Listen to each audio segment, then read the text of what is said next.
আসসালামু আলাইকুম ওয়া রাহমাতুল্লাহি ওয়া বারাকাতুহু। প্রিয় শিক্ষার্থীবৃন্দ, আমরা দিনাজপুর বোর্ড ২০২৫ এর একটা গুরুত্বপূর্ণ সৃজনশীল প্রশ্ন নিয়ে তোমাদের সাথে কথা বলবো ইনশাআল্লাহ। যেহেতু সৃজনশীল প্রশ্ন, এজন্য উদ্দীপকটা আমরা খুব খেয়াল করে পড়ব। এখানে লেখা আছে, চেয়ারম্যান নির্বাচিত হওয়ার পর আসাদ সাহেব ইউনিয়নের সকল ধর্ম ও মতের লোকদের নিয়ে একটি চুক্তি প্রণয়ন করেন, যাতে এলাকার শান্তিও প্রতিষ্ঠিত হয়, সকলে মিলে দুর্বৃত্তদের প্রতিরোধ করা যায়। আচ্ছা, চেয়ারম্যান নির্বাচিত হওয়ার পরে তিনি সকল ধর্ম আর মতের লোকদের নিয়ে একটি চুক্তি প্রণয়ন করেছেন। রাসূলুল্লাহ সাল্লাল্লাহু আলাইহি সাল্লাম যখন ৬২২ খ্রিস্টাব্দে মক্কা থেকে মদিনায় হিজরত করেন, তখনও তিনি একটি চুক্তি প্রণয়ন করেছিলেন মদিনায় অবস্থানরত সকল ধর্ম মতের নেতাদেরকে নিয়ে, যেটাকে ইসলামের ইতিহাসে মদিনা সনদ হিসেবে, পৃথিবীর ইতিহাসে মদিনা সনদ হিসেবে প্রসিদ্ধ। এখানে আমরা সেই ঘটনার একটা সাদৃশ্য পাচ্ছি। অন্যদিকে ওয়ার্ড মেম্বার আবুল কালাম এর ছেলের নামে চাঁদাবাজির অভিযোগ প্রমাণিত হলে তিনি নিজে ছেলেকে পুলিশের হাতে সোপর্দ করেন। এটা হলে তো বাংলাদেশে খুব ভালোই হইতো, তাহলে আর চাঁদাবাজ থাকতো না। বাংলাদেশের সবচেয়ে বড় সমস্যাই হলো দুর্নীতি, আমার কাছে যেটা মনে হয়। তো এখানে আমরা যেটা দেখছি যে চাঁদাবাজির অভিযোগ ছেলের নামে প্রমাণিত হলে তিনি নিজে পুলিশের হাতে দিয়েছেন। আর আমাদের তো এখন অবস্থা সম্পূর্ণ ১৯০ ডিগ্রি উল্টা, যে ক্ষমতাসীন কারোর আশেপাশের কেউ যদি অন্যায় করে, তাহলে তিনি যদি পুলিশ ধরে নিয়ে যায়, তিনি নিজেকে ছাড়াই নিয়ে আসেন, বা পুলিশকে আরো হার্ট করেন, তাকে যেন ছেড়ে দেওয়া হয়। আল্লাহ হেফাজত করুন এবং দেশটাকে একটা সুন্দর দেশ হিসেবে গড়ে তোলার তৌফিক আমাদেরকে দান করুন। আমাদের আইন শৃঙ্খলার দায়িত্বশীল যারা আছেন, আমাদের দেশের দায়িত্বশীল বিভিন্ন পর্যায়ে যারা আছেন রাজনৈতিকভাবে, সরকারের দায়িত্বশীল যারা আছেন, আল্লাহ রাব্বুল আলামিন তাদেরকে সুমতি দান করুন। আমরা তাদের জন্য দোয়া করি, কল্যাণের দোয়া করি। তো ছেলের নামে চাঁদাবাজির অভিযোগ প্রমাণিত হলে নিজে পুলিশের হাতে সোপর্দ করেন। এটা হযরত ওমর রাদিয়াল্লাহু আনহুর একটা ঘটনার সাথে মিলে, যে ওমর রাদিয়াল্লাহু আনহুর একজন ছেলে ছিলেন, তার নাম আবু শাহমা। তো সে একবার মদ খেয়েছিল, তো এইজন্য ওমর রাদিয়াল্লাহু আনহু তাকে নিজে শাস্তি দিয়েছিলেন। তো উদ্দীপকের দুইটা জায়গার আমরা দুইটা ঘটনার সাথে উল্লেখ পাইলাম। প্রথম অংশকে মদিনা সনদের সাথে মিলাতে পেরেছি, আর দ্বিতীয় অংশকে হযরত ওমর রাদিয়াল্লাহু আনহু এর জীবনের সাথে মিলাতে পেরেছি। আমাদের এখানে একে একে ৪টা প্রশ্ন দেওয়া আছে। আমাদের প্রথম প্রশ্ন হলো, আইয়ামে জাহেলিয়াত কি? একদম এর আগের প্রশ্নটাই আমরা হুবহু ক নম্বরে এই প্রশ্নের উত্তর দিয়েছি। মহানবী হযরত মুহাম্মদ সাল্লাল্লাহু আলাইহি সাল্লামের আবির্ভাবের পূর্বের জাহেলি যুগকেই আইয়ামে জাহেলিয়াত বা অজ্ঞতার যুগ বলা হয়। এটা কত বছর, কোন সময় থেকে কোন পর্যন্ত, সেটা বিস্তারিত আলোচনা করেছি এর আগের প্রশ্নে, যেটা বরিশাল বোর্ডের প্রশ্ন ছিল। তোমরা যদি কারো যদি বিস্তারিত জানা দরকার থাকে, তাহলে ওই ভিডিওটা দেখে নিতে পারো। আমরা এখানে শুধু সরাসরি সংখ্যাটাই উল্লেখ করছি, যে মহানবী হযরত মুহাম্মদ সাল্লাল্লাহু আলাইহি সাল্লামের আবির্ভাবের পূর্বের জাহেলি যুগকেই আইয়ামে জাহেলিয়াত বা অজ্ঞতার যুগ বলা হয়। ইমাম বুখারী রাহিমাহুল্লাহকে বুখারা ত্যাগ করতে হয় কেন? ইমাম বুখারী, ওনার মূল নাম তো হলো মুহাম্মদ। তো ওনাকে, যেহেতু উনি বুখারা শহরে জন্মগ্রহণ করেছিলেন, বুখারা ওনার জন্মস্থান ছিল, এজন্য ওনাকে ইমাম বুখারী বলা হয়। তো প্রশ্ন হলো, ওনাকে কেন বুখারা ত্যাগ করতে হয়? খুবই মর্মান্তিক একটা গল্প আছে এখানে, আমরা বলবো ইনশাল্লাহ। চেয়ারম্যানের কাজটি মহানবী হযরত মুহাম্মদ সাল্লাল্লাহু আলাইহি ওয়াসাল্লামের মাদানী জীবনের কোন ঘটনার প্রতিচ্ছবি? আমরা আগেই বলছি, এটা হলো মদিনা সনদ এর প্রতিচ্ছবি। মেম্বার আবুল কালামের কাজে যে খলিফার আদর্শ ফুটে উঠেছে, তা চিহ্নিত করে উক্ত খলিফার চরিত্র বর্ণনা করো। আমরা বলেছি এটা হলো হযরত ওমর রাদিয়াল্লাহু আনহুর। আমরা ওমর রাদিয়াল্লাহু আনহুর ছেলের নাম উল্লেখ করেছি, কোন ঘটনাকে কেন্দ্র করে সেটা উল্লেখ করেছি। আমরা ওমর রাদিয়াল্লাহু আনহুর চরিত্র ইনশাআল্লাহ বর্ণনা করব। আমাদের সবার আগের প্রশ্ন ছিল, আইয়ামে জাহেলিয়াত কি? মহানবী হযরত মুহাম্মদ সাল্লাল্লাহু আলাইহি ওয়াসাল্লামের আবির্ভাবের পূর্বের যুগকে আইয়ামে জাহেলিয়াত বলা হয়। ইমাম বুখারী রাহিমাহুল্লাহকে বুখারা ত্যাগ করতে হয় কেন? বুখারার বাদশাহ খালিদ ইবনে আহমদকে রাজ দরবারে হাদিস শোনাতে রাজি না হওয়ার কারণে ইমাম বুখারীকে বুখারা ত্যাগ করতে হয়েছিল।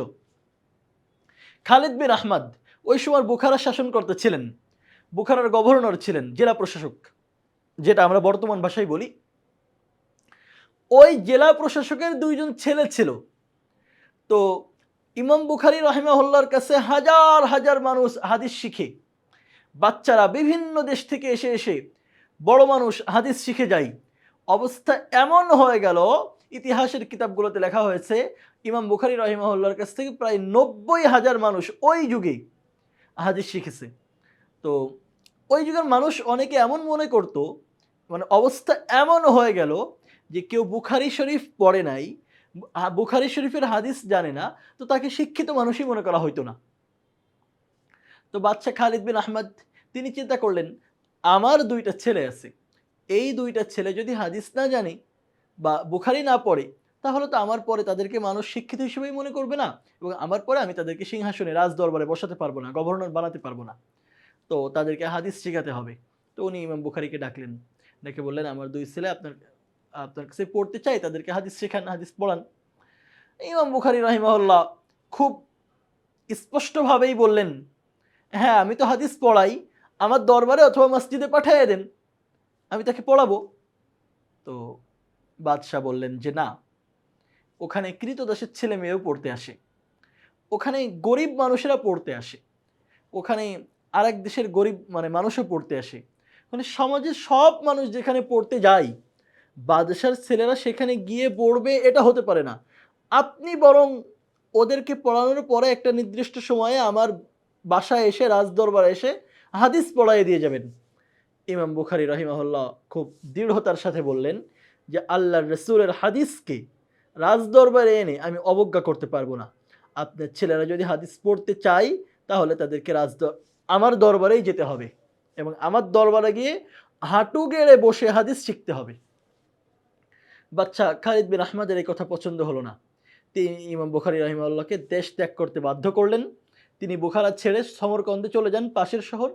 এমনকি সমরকন্দে যাওয়ার পরে ইমাম বুখারী রাহিমাহুল্লাহকে সমরকন্দে ষড়যন্ত্র করেন এই খালিদ বিন আহমদ, করে সমরকন্দ থেকেও পাঠায় দেওয়ার, মানে বের করে দেওয়ার চেষ্টা করেন। তো সমরকন্দের বাদশার সাথে আহ, বুখারার যে শাসনকর্তা ছিল, বাদশাহ ছিল খালিদ বিন আহমদ, তার সাথে একটা পররাষ্ট্রনীতি, একটা কূটনৈতিক সম্পর্ক ছিল। এই জন্য সমরকন্দ থেকেও সমরকন্দের বাদশাহ তিনি ইমাম বুখারীকে বের করে দিতে চান। তখন ইমাম বুখারী রাহিমাহুল্লাহ সমরকন্দ থেকে চলে যান এবং রাতের শেষ ভাগে আল্লাহর কাছে দোয়া করেন, হে আল্লাহ, আপনার এই প্রশস্ত পৃথিবী আমার জন্য সংকীর্ণ হয়ে উঠছে। বুখারা থেকে আমাকে বের করে দেওয়া হয়েছে, আমি সমরকন্দ এসেছিলাম, সেখান থেকেও আমাকে বের করে দেওয়া হচ্ছে। আপনি আমাকে উঠায় নেন। এই পৃথিবীতে আমি হাদিসের খিদমত করতে চেয়েছিলাম, আমি একটি হাদিসের কিতাব সংকলন করার তৌফিক পেয়েছি। আমার এই পৃথিবীতে আর কোনো কাজ নাই, আমি বহু মানুষকে এই কিতাব পড়িয়েছি, আপনি এখন আমাকে উঠায় নেন। তিনি শেষ রাত্রে এই দোয়া করলেন এবং আল্লাহ তাআলা ইমাম বুখারী রাহিমাহুল্লাহকে ওই শেষ রাত্রেই মৃত্যুদান করলেন। এবং সমরকন্দ এবং এর পাশের শহরের একদম বর্ডারে একটা পাহাড়ের পাদদেশে একটা ছোট্ট গ্রাম খরতং নামে একটা গ্রামের ইমাম বুখারী রাহিমাহুল্লাহর মৃত্যু হয় এবং সেখানেই ইমাম বুখারী রাহিমাহুল্লাহকে দাফন করা হয়। এই মর্মান্তিক ঘটনা দেখো, আজকের ইতিহাসে খালিদ বিন আহমদকে কে চিনি, কিন্তু ইমাম বুখারী রাহিমাহুল্লাহ তো আমাদের ইতিহাসের ভাস্বর, আমাদের এক উজ্জ্বল নক্ষত্র। ইমাম বুখারী রাহিমাহুল্লাহ সংকলিত বুখারী শরীফকে বলা হয় যে আসহল কিতাব বাদা কিতাবিল্লাহ, যে আল্লাহর কিতাবের পরে, মানে কুরআন মাজিদের পরে সবচেয়ে সহিহ গ্রন্থ বুখারী শরীফ। তো তিনি বাদশাকে রাজদরবারে, বাদশার ছেলেদেরকে রাজদরবারে হাদিস শোনাতে রাজি না হয়, তাকে বুখারী ত্যাগ করতে হয়েছিল। মর্মান্তিক ঘটনাটা তোমাদের সামনে উপস্থাপন করলাম। ইমাম বুখারী রাহিমাহুল্লাহ দীর্ঘদিন সাধনা শেষে বুখারায় ফিরে আসেন। তিনি, তোমরা তোমাদের বইয়ে ইমাম বুখারী রাহিমাহুল্লাহর গল্পের মধ্যে পড়েছো, তিনি মধ্যপ্রাচ্যের প্রায় অনেকগুলো দেশ, মক্কা, মদিনা, মিশর, সিরিয়া, তুরস্ক, বহু দেশ তিনি সফর করে হাদিস সংকলন করে তিনি শেষে বুখারায় ফিরে আসেন। তখন বুখারার বাদশা খালিদ বিন আহমদ তাকে রাজদরবারে এসে হাদিস শোনাতে বলেন। কোন কারণে সেটা বললাম তো, কিন্তু ইমাম বুখারী রাহিমাহুল্লাহ এতে রাজি হননি। তিনি বলেন, আমি হাদিসকে রাজদরবারে নিয়ে হাদিসের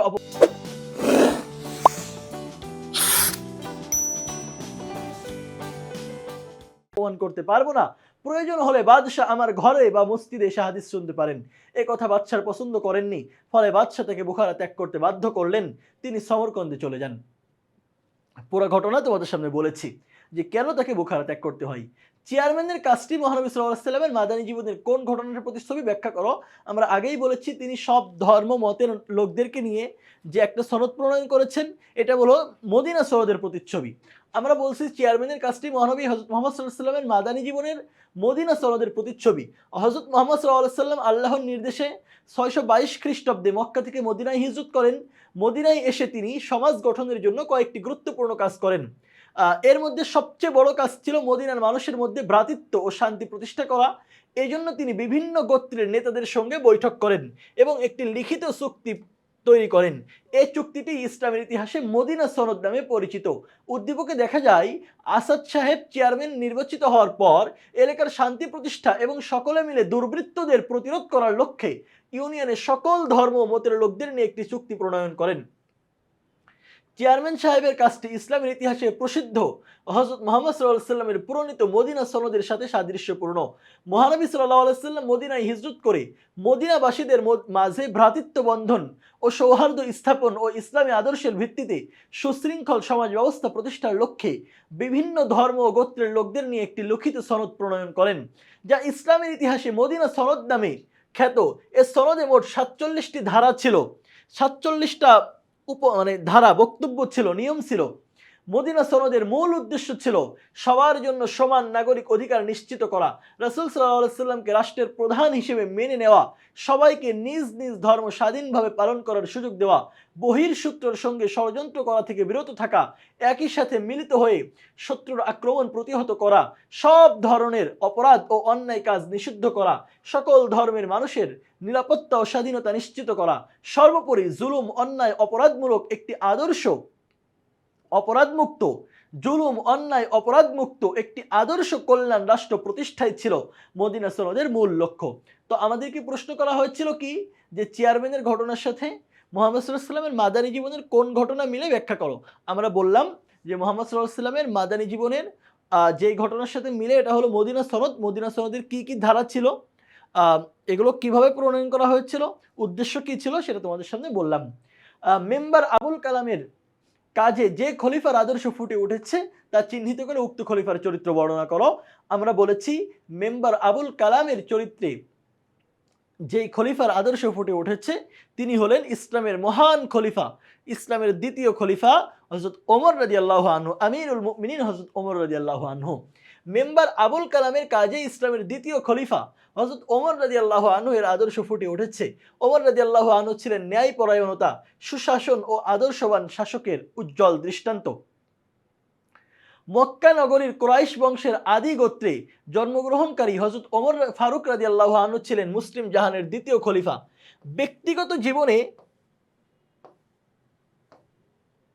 তিনি ছিলেন সুসংস্কৃত, শিক্ষিত, উত্তম চরিত্রের অধিকারী। রাষ্ট্রনায়ক হিসেবে তিনি ন্যায় ও ইনসাফের এক উজ্জ্বল দৃষ্টান্ত স্থাপন করেন। আইনের দৃষ্টিতে ধনী গরিব, উঁচু নিচু কিংবা আপন পর সবার প্রতি তিনি ন্যায় বিচার প্রয়োগ করতেন। কে ধনী, কে গরিব, কে উঁচু, কে নিচু, কে আপন, কে পর, এগুলো আইনের দৃষ্টিতে তার দেখার বিষয় ছিল না।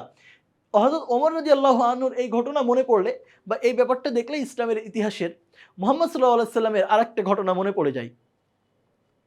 একবার মক্কা বিজয়ের পরে রাসূলুল্লাহ সাল্লাল্লাহু আলাইহি ওয়াসাল্লামের কাছে একটা ঘটনা এলো যে কুরাইশ বংশের একজন মহিলা চুরি করেছেন।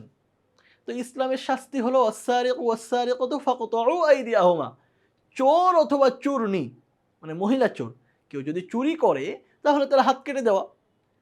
এখন রাসূলুল্লাহ সাল্লাল্লাহু আলাইহি ওয়াসাল্লাম তাকে এই শাস্তি দিবেন।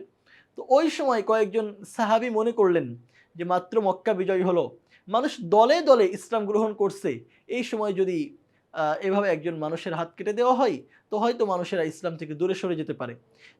এটা রাসূল সাল্লাল্লাহু আলাইহি ওয়াসাল্লামকে বলে যদি কোনোভাবে, আর ওই মহিলা সম্ভ্রান্ত বংশের ছিলেন, কুরাইশ বংশের, রাসূলের নিজের বংশের, তো যদি কোনোভাবে তার হাত কাটা থেকে রক্ষা করা যেত তাহলে হয়তো ভালো হতো।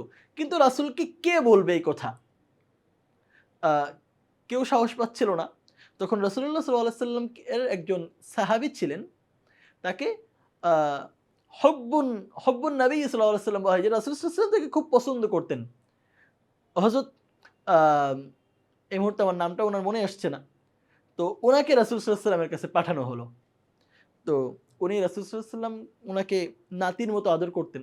রাসূল সাল্লাল্লাহু আলাইহি ওয়াসাল্লামের কোলে বসে উনি এই দাবি করছেন যে আল্লাহর রাসূল, উনি তো সম্ভ্রান্ত বংশের মহিলা, যদি ওনার হাত না কাটা হয় তাহলে হয়তো ভালো হতো।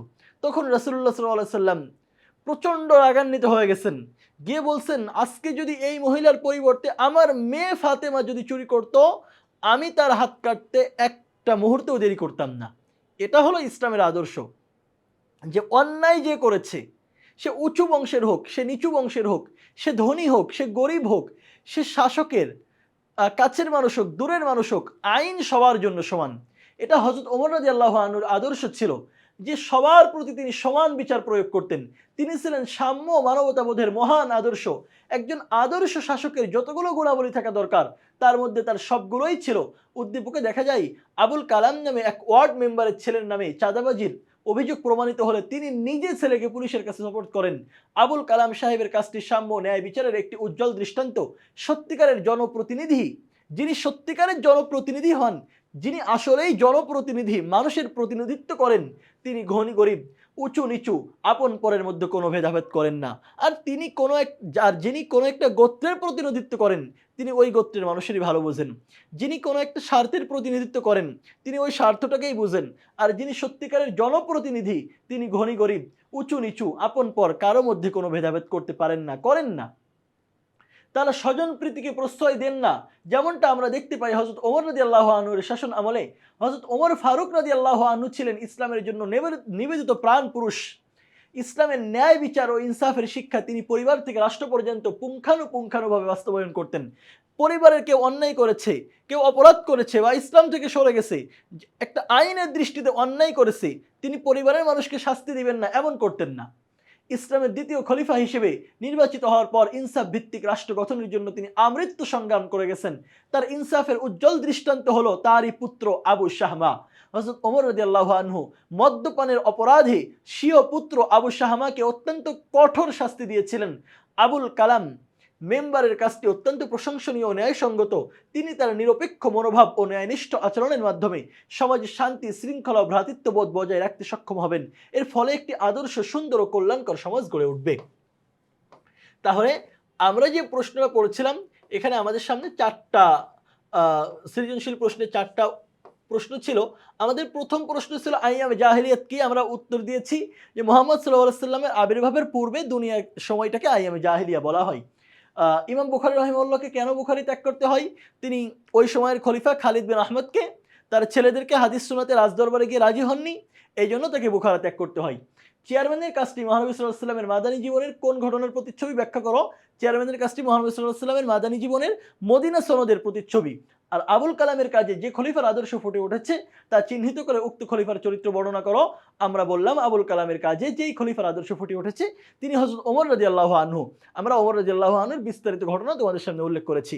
আশা করি বুঝতে পেরেছো। অন্য কোনো প্রশ্নে যদি আইয়ামে জাহেলিয়াত সম্পর্কে তোমাদেরকে জানতে চাওয়া হয়, ইমাম বুখারী সম্পর্কে জানতে চাওয়া হয় মদিনা সনদ নিয়ে, অথবা হযরত ওমর রাদিয়াল্লাহু আনহুর জীবনী নিয়ে, তার শাসন ব্যবস্থা নিয়ে, আশা করি তোমরা আনসার করতে পারবে। তোমাদের সবার জন্য অনেক অনেক শুভকামনা। আল্লাহ রাব্বুল আলামিন তোমাদের সর্বাঙ্গীন কল্যাণ দান করুন। এই কামনা করে এই ক্লাস থেকে এখনই বিদায় নিচ্ছি। পরবর্তী কোনো ক্লাসে দেখা হবে, কথা হবে।